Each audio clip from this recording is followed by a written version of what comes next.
Good afternoon, everybody. Today I'm joined with David Rosenberg from Rosenberg Research. In this interview, we discuss David's outlook for the global economy. We get into all of the Fed speak and Tiff speak. We discuss Canada's economy and its reliance on the housing market. And I get David's thoughts on the impact that artificial intelligence may have on the global economy. All right, everyone, enjoy the interview. David, thanks so much for joining us today. Pleasure's mine. Thanks for inviting me. So you recently published a report called The Calm Before the Storm. Can we start with maybe an overview on sort of what your economic outlook looks like for our audience? And I know you've got a particular focus on the Canadian economy, so I'd like to get into that as well. But why is it the calm before the storm? Well, I think that what's happened this year is that the dramatic run-up in the equity market and tightening in credit spreads, generally the risk-on rally has shifted the narrative from there being a recession this year to all of a sudden that we're going to have a soft landing. And the soft landing, is the calm.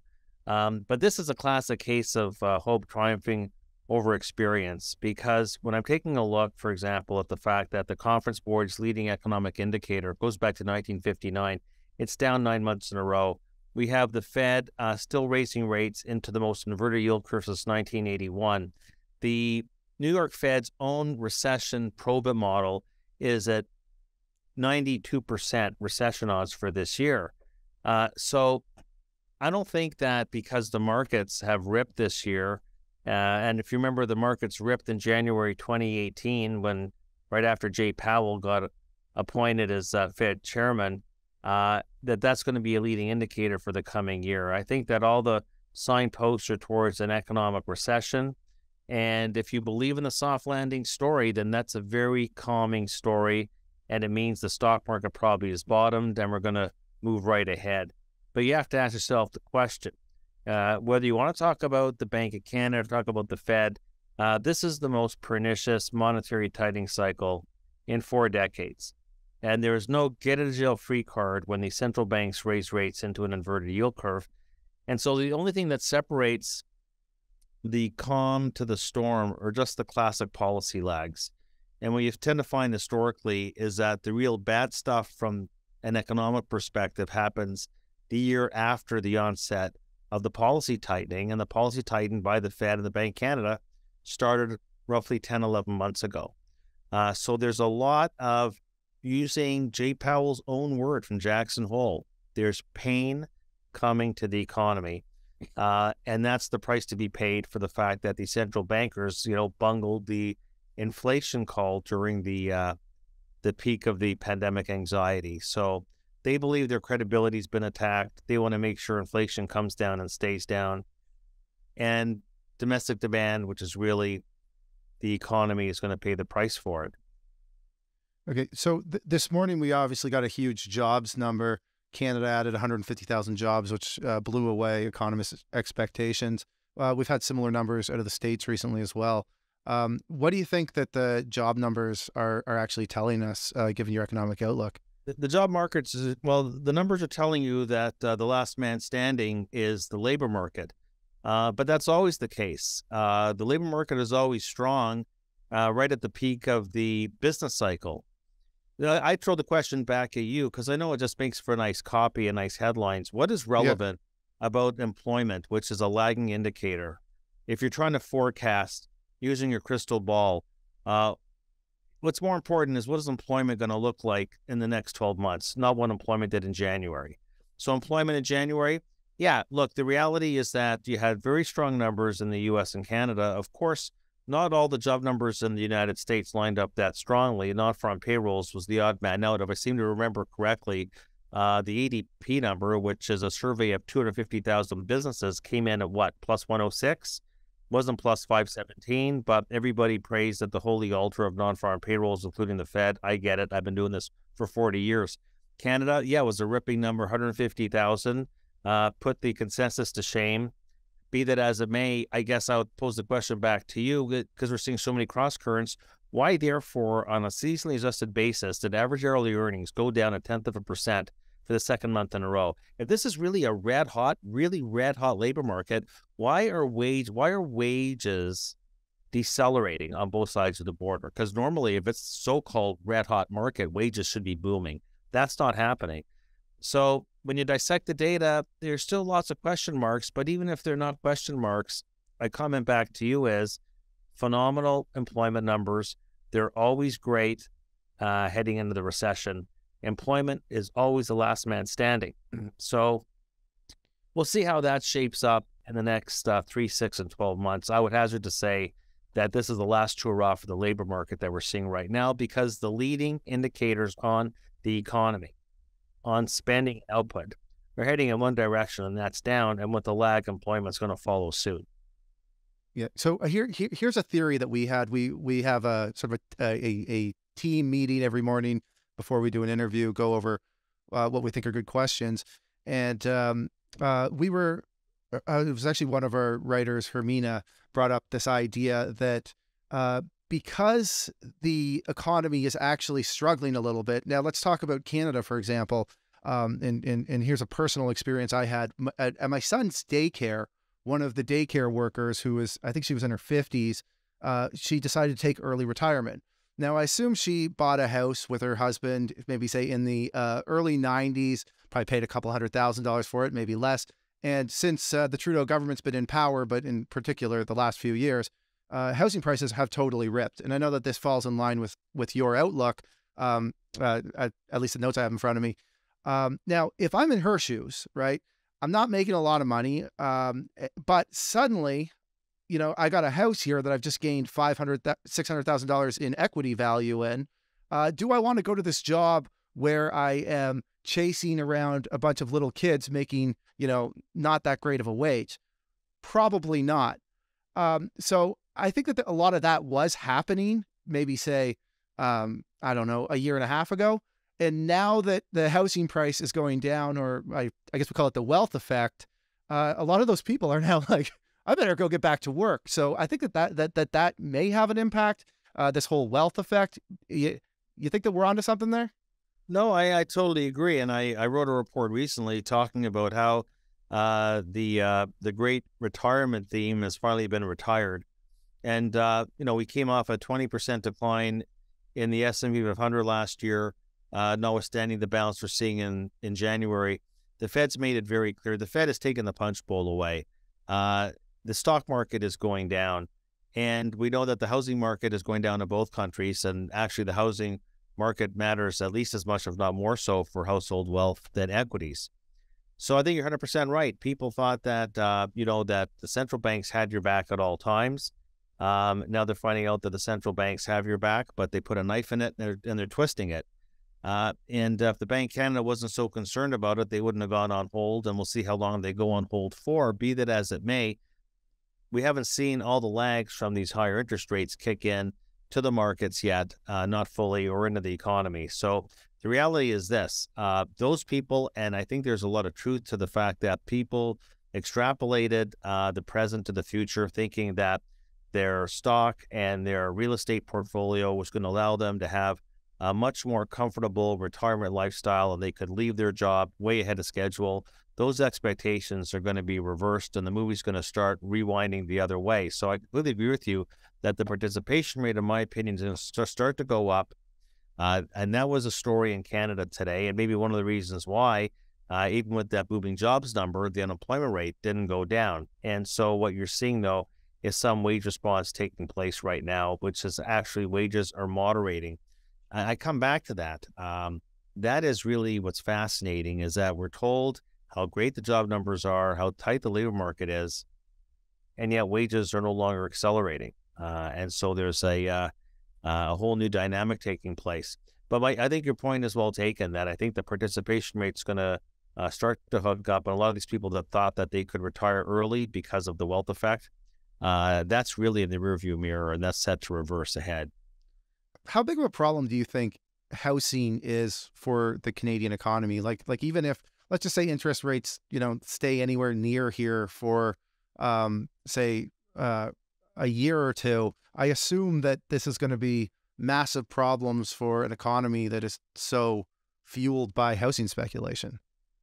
Well, there's few countries in the world where, when you're taking a look, for example, just at the physical inputs into the economy, residential construction as a share of GDP headed into this cycle double what it is in the United States. Every ratio that you look at, real estate as a percentage of household assets, residential construction as a share of GDP, the numbers in Canada were higher heading into this cycle than they were in the United States back in the mid-2000s when I was at Mother Merrill pounding my fist on the table that there was going to be a big price to be paid by reversal in real estate valuations, and that's happening here too. It hasn't fully played out. The reality in Canada is that the relative importance of housing on household balance sheets and in the economy is higher than it is in virtually every other OECD country. And we also know that housing is the most credit and interest-sensitive sector and has the most powerful multiplier impacts and is a very early indicator in both directions. It leads the economy in recession and leads the economy out of recession. But that, of course, is going to hinge on the next interest rate cycle in the opposite direction. So you're 100% right. We went into this, look, it's the same in the United States, by the way. It's no different in Canada. The price bubble in Canada, if you're taking a look at house price to income ratios, house price to rent ratios, house prices in real terms, they were more acute in Canada than they were during the John Crow years in the late 80s, early 90s. In the United States, people talk about strong housing fundamentals. Look, the reality is that the price bubble, I'm not saying the credit bubble, but the price bubble in the United States was bigger now than it was back in 06 and 07. People have no clue as to what mean reversion. If we're talking about mean reverting homeowner affordability, unless we get a boom in incomes, which isn't happening, or we get a dramatic decline in interest rates, which the central banks are telling you isn't going to happen anytime soon. What has to mean revert a mean reverting series like homeowner affordability is going to be in a home price decline of 20 to 25%, and that's going to that's going to be great news for renters. By the way, we're waiting on the sidelines, but 2/3 of the population own a home, and they are going to be feeling less wealthy, shall we say. It comes back to what the impact is going to be on people coming back into the labor market. They're going to have to redo their calculations of what age they can really retire to enjoy a comfortable lifestyle in their golden years. So this is a really popular topic with people my age. I'm in my late 30s, but a lot of my friends that are my age or younger than me, they never had a chance to get into the housing market. A lot of us graduated right after 2008, 2009. So a little challenging to get a job, and then you end up renting. The next thing you know, the housing market just totally gets away from you. So it's a very common, dinner table discussion, or on Twitter Spaces, everybody's having this conversation regularly. So I'd love to ask you, what do you think has fueled this housing bubble in Canada? Well, look, Canada's got, maybe tied with Australia, the most acute housing bubble in the world, but it is a global bubble. The U.S. had a big price bubble. The U.K. is a big price bubble. China is, of course, dealing now with the aftershocks of their property bubble and how that's burst over the course of the past 12 to 18 months. So Canada's not alone here. It's just that the price bubble here got a lot more acute. At the same time, we've got to keep in mind the demographics in Canada with the immigration boom. That's reinforced that upward trend in prices from a demand perspective. But it's all the same answer. Central banks. Everybody did the same thing together. The Bank of Canada was not alone. Cut rates to zero, leaving there for zero for an extended period of time. You get the population believing rates will stay at zero to perpetuity. And the longest duration asset class in the economy is residential real estate. So what do you expect? So when you take the discount rate down to such a low level, and then you do valuations, real estate goes crazy. The equity market went crazy. Speculative assets went crazy. It was all about the central banks. So it was really about interest rates.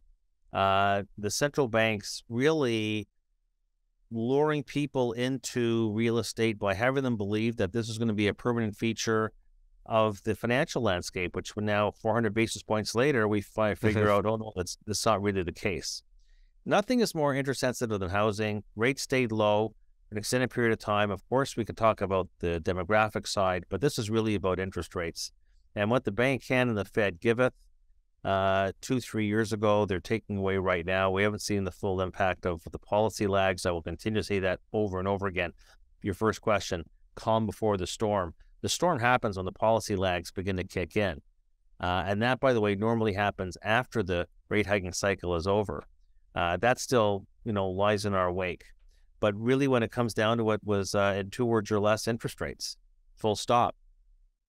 You've been doing this for years, right? So I'm sure that you've read a few central bank chair people say things that turned out to be untrue.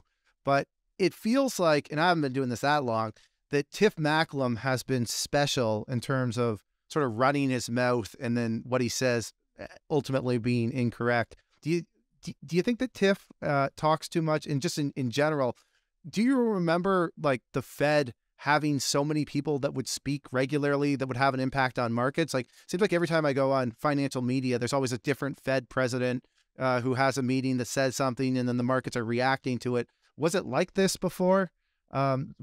What's that sort of impact, or how has it changed over the years in terms of having these sort of central bank heads just generally talking to the press?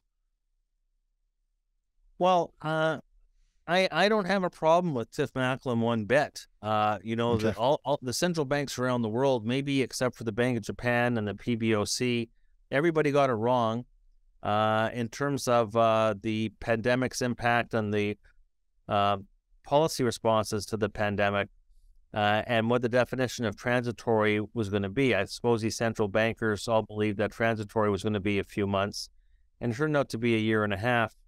I'm going to cut Tiff Macklem a little bit of slack on that score because he's not alone. The central banks around the world got the call wrong, but it's not the end of the world. It's not, with all deference. We had a massive global supply shock from the COVID, from the Chinese lockdowns. We have the first shooting war in Europe in 80 years. What do you expect?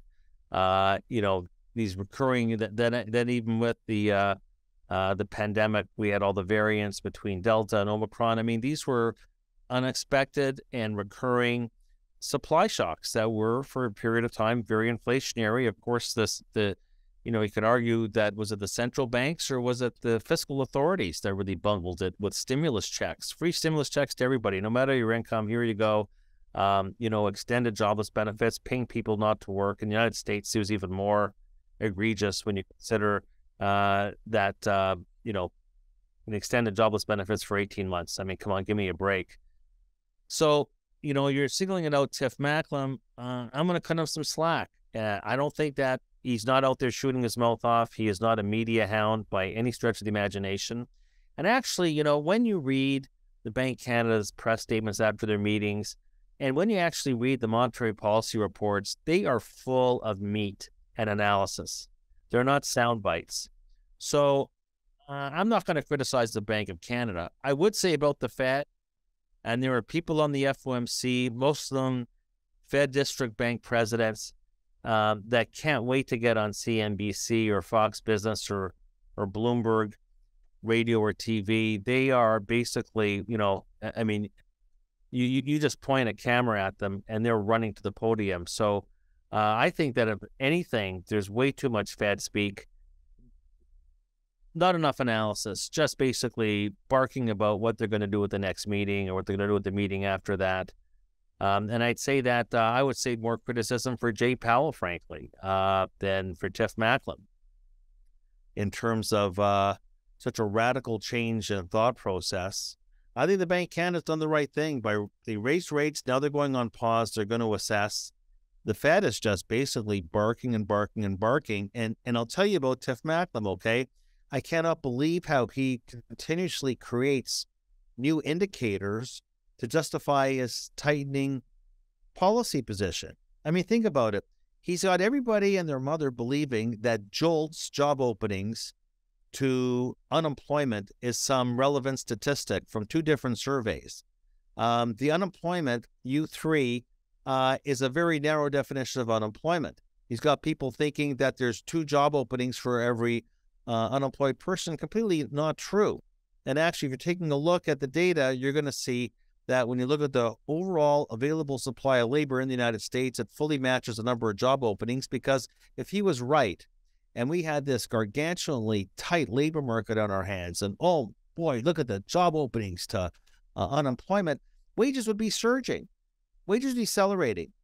And so he convinces everybody of this new indicator, job openings to unemployment, and everybody leaps on it without doing their own analysis. But we've done our analysis. There's no correlation with this statistic with any wage measure or inflation. So I say back to Jay Powell, why are you looking at it? Well, because we got to find something that's going to justify our tightening stance. You know, basically about a year ago, after one of the FOMC meetings, Jay Powell's on the podium and he's asked about the fact that the yield curve's inverting. He says, no. We've done our own research that our own favorite yield curve, which is not 2s 10s or 3-month 10s or 5s 30s. No.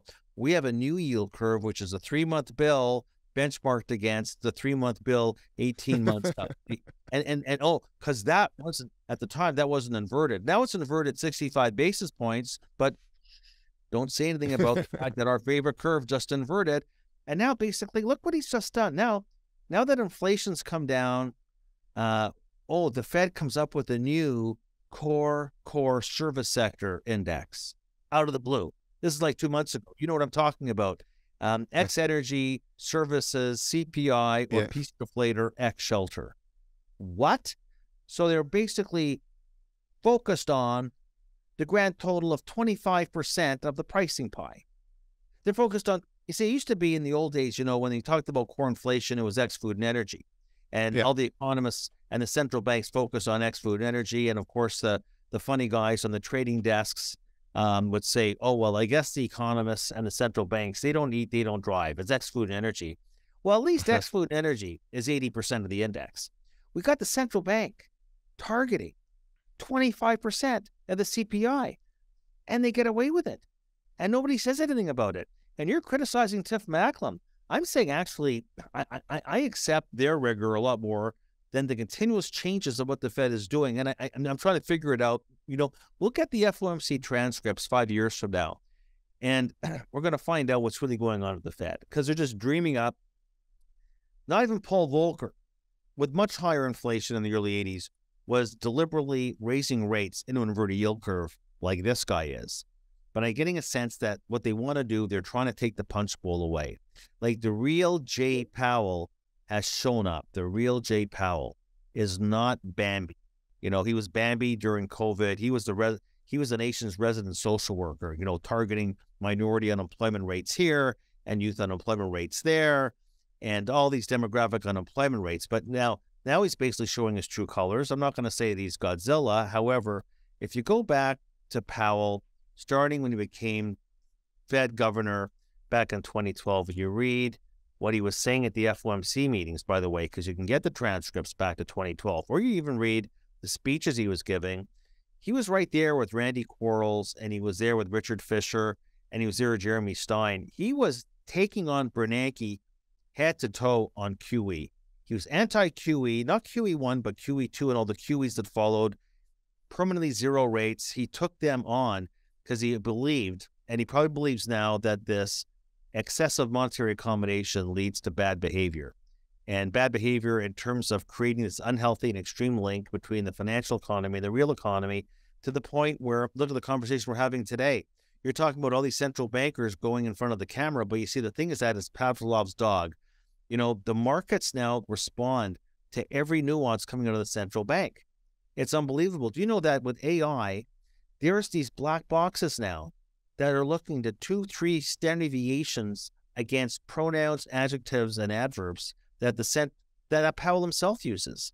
Do you ever see, when he goes in front of the camera, how the markets go crazy? Minute by minute, the volatility is incredible. I think that the Fed, notwithstanding the fact that they love the photo opportunity in front of the camera, they should probably stop that. But I think that what the Fed is concerned about is that there's too much emphasis on monetary policy, on financial market behavior. So I think he's doing a classic, you know, although he compares himself to Paul Volcker at every opportunity, because then again, who wants to be compared to Arthur Burns? God forbid. But he's really doing William McChesney Martin from October 1955, when Martin gave a speech at an investment banking conference and said, "We are taking the punch bowl away." And at that point, and of course, we're in a totally different orbit right now, basically saying we are going to try and break this unhealthy link that's too strong between the financial economy and the real economy. So I think that's what they're doing here. It's not about anything else. They're dreaming up different things: job openings, ton of unemployment. Give me a break. Dreaming up their own yield curve, and now it's inverted. Give me a break. Now their new core CPI. Give me another break. Actually, what they're trying to do, I think I'll tell you right now, it's all about the stock market. And of course, everything is correlated to the stock market, right? The credit market, look how crazy low spreads are. Insane. You're not compensated for any default risk in the coming year. And residential real estate, another interest-sensitive sector of the economy, they're trying to break that link. I think the day that the Fed stops tightening is going to be the day where they turn dovish, the day they turn dovish. The day that Fed is done is the day that they turn dovish and the stock market's not going to give a damn. That'll be the inflection point. What do you think will happen with gold when we see them turn dovish, or we see sort of a pivot? You're Canadian, right? Yep. Of course you are. You asked me about gold. Yeah. Well, look, what happens is this: there's two things that go into your gold model. Okay, there's real interest rates, and there's the U.S. dollar, and they're both inversely correlated to the gold price. So in this situation where the Fed starts to cut rates, which I think is the second half of the year story, real rates will come down. Very bullish for gold. Because these other central banks, not the Bank Canada, but the BOJ is going to have a new governor. The risk in the BOJ is that they might start to tighten policy at the margin. It's unclear, but that's the risk. And we know the ECB and the Bank of England are still playing catch up to the Fed. So the tightening cycles in Europe, for example, and the euro and sterling bulk so large in the U.S. dollar trade-weighted index that as they continue to raise rates, albeit for a time, the Fed's on hold and cut rates, the interest rate differentials are going to work against the U.S. dollar. And that's really all you have to know. The best hedge against the U.S. dollar is gold. So I would say that I am bullish on gold. I am bullish on the gold mining stocks. I think that's a place that I think you can definitely hide for this year. Okay, I got one last question for you. As somebody who thinks a lot about economics, and you mentioned AI, I have to ask you, just because I'm reading all sorts of different perspectives on the impact that AI is going to have on the global economy. Obviously, ChatGPT, everybody's talking about it. There's an article that came out on Reuters today that Bill Gates says that this is the biggest thing to happen or the biggest technology disruptor since the internet. When you're thinking about your economic modeling, how much thought do you put into AI and in the impact it's going to have on the economy? Look, it's going to have a very big impact, I think, on in terms of improving the efficiency of forecasting and the accuracy. But don't forget that,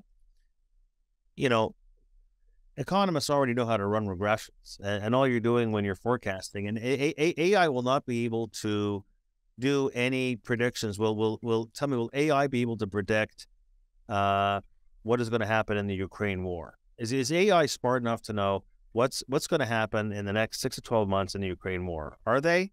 Is AI going to be able to know exactly what the UK is going to look like with the Brexit shock long term?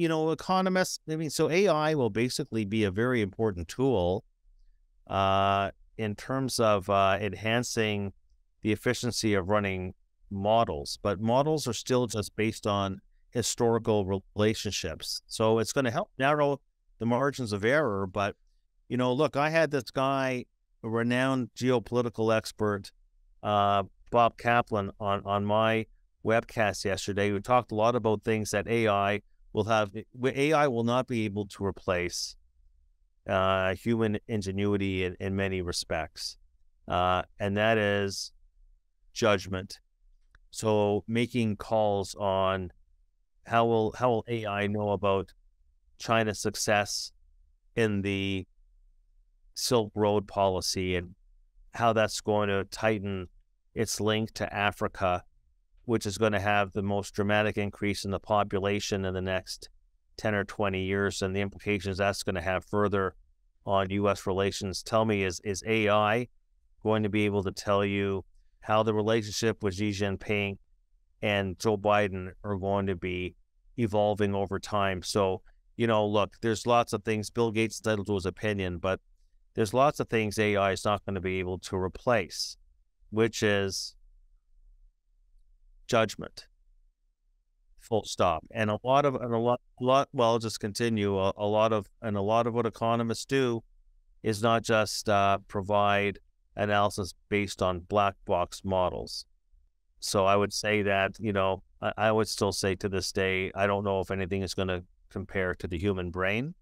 I think that it's going to be very useful. The internet was going to put Netflix was going to put the movie business out of business. That happened. The internet was going to put print out of business. I mean, things change and evolve, and I think this is an evolving process.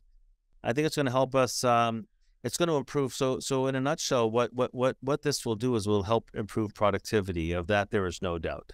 Just like the internet, Okay. productivity. The internet didn't really replace a lot of things, right? Like basically, it's like automation. Do you see bank tellers anymore? You don't see bank tellers, but those jobs shifted somewhere else. Banking sector employment in North America has never been higher with fewer bank tellers. So the automation improves productivity. It creates jobs in other parts of the economy. But it's going to help us, I think, improve productivity, and that's a good thing. All right. Well, David, thanks so much for hopping on here. For our audience, if they want to follow your commentary, where's the best place they can go to? Best place that they can go to is, go to the Rosenberg Research website. You just have to type in Rosenberg Research, or you can go on to information at rosenbergresearch.com. You can follow me on Twitter, Econ Guy Rosie. But the simplest way is just Google Rosenberg Research, click on, and it'll take you right to the website. We offer everybody a 1-month free trial, so everybody can taste all our wares, our webcasts, our dailies, our weeklies, our monthlies, and we cover every region, we cover every sector, we cover every financial market, and so it'd be great to have people on your show sign up. There's no charge, 1-month free trial, and kick our tires, and take it from there. Okay. Well, thanks so much for hopping on here. It was great to speak with you, and hopefully we can get you to come back on here in the future. I'd love to. Thanks for inviting me. Have a great weekend. All right, everybody. Thank you for watching. If you could do me a big favor, please hit that like button, subscribe, and ring that notification bell. It would be greatly appreciated. I love you all.